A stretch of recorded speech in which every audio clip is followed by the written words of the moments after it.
Hi friends! I was going through my hoard of random things that I have to paint on, and I found this mirror.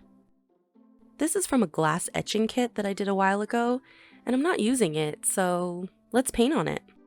Filming mirrors sucks so much. It's impossible. I decided to tape off the center of this mirror, partly to protect it, because my design is only going to go around the edge, but also to make it slightly less annoying to watch. I wanted to use hearts in my design, so I busted out a heart stencil and a white paint pen. And that didn't work at all. Neither did a gel pen or a colored pencil. So I guess we're freehanding this business. I used, you guessed it, gesso to paint the hearts on. I don't know that it's actually going to help the paint stick any better, but it will provide a base coat to help with coverage. I did 12 hearts around the outside, and then filled in each in-between space with 2 smaller hearts.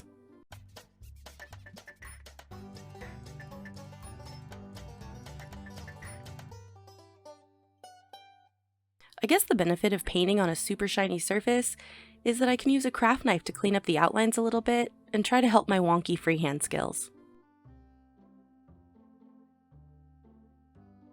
I'm going to use these colors to make a rainbow color wheel thingy around the circle. Sometimes I feel like I should branch out and not use paint markers for everything, but then I think, better not. I can't think of anything amazingly insightful to say about coloring rainbow hearts, so listen to this cool song and meditate on the enormity of life.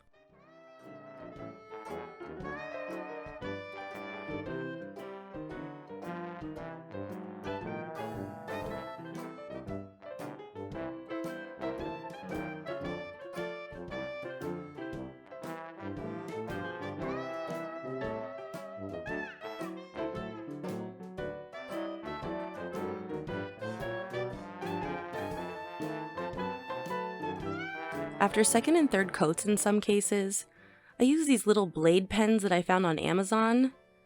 And by found, I mean that they were advertised to me. But I used them to clean up the edges where I made mistakes or where the white gesso was still showing. Then I sealed this in with gloss varnish. I wasn't sure how the varnish would look on the parts of the mirror that aren't painted, if it would make it hazy or weird, so I made sure to go over the edges of the paint on the mirror, but just barely. Here's the finished mirror. This angle doesn't really do it justice because I didn't want to film myself filming myself, so I had to lay it flat. But I think it actually came out really cute. Since that was pretty simple, I decided I wanted to do it again. Give me a few minutes while I fiddle with different filming angles.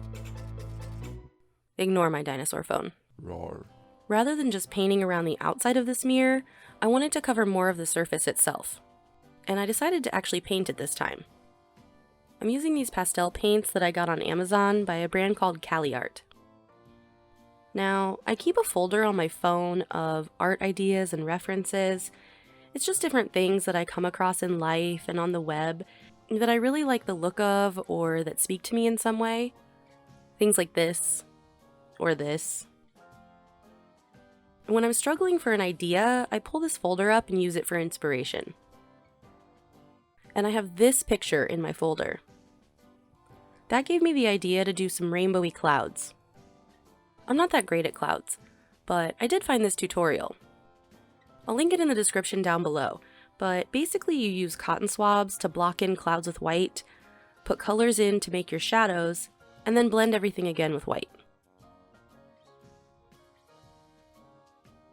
It worked pretty well and actually was pretty easy, but the tutorial specifically mentions blending while everything is wet, and I found that this pulled some of the paint up. It might be because I'm working on a mirror, but because my pastels were so pastel, it blended them right out of existence. So I let it set a bit before going back in with a second coat.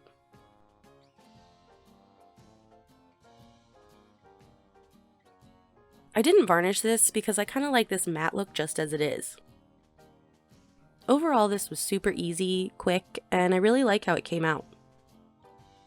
Again, sorry about the ridiculous filming angles. Seriously, how do people film mirrors?